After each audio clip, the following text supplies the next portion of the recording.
Today we are glad to present you our 5 degrees of freedom robotic arm controlled with ROS and Arduino.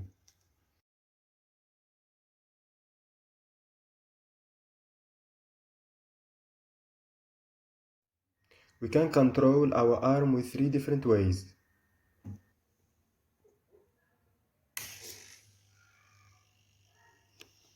First, we can specify a predefined position.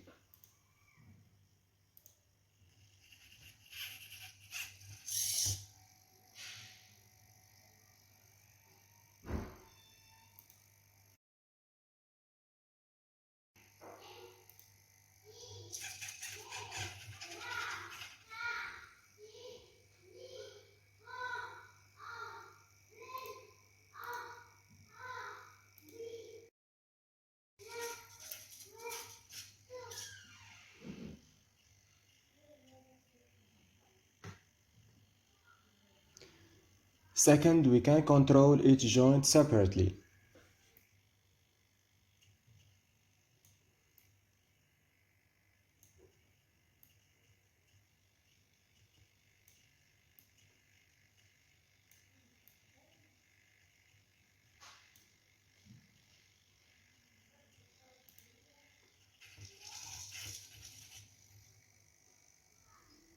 Finally, we can move the arm using the graphical user interface of Rviz.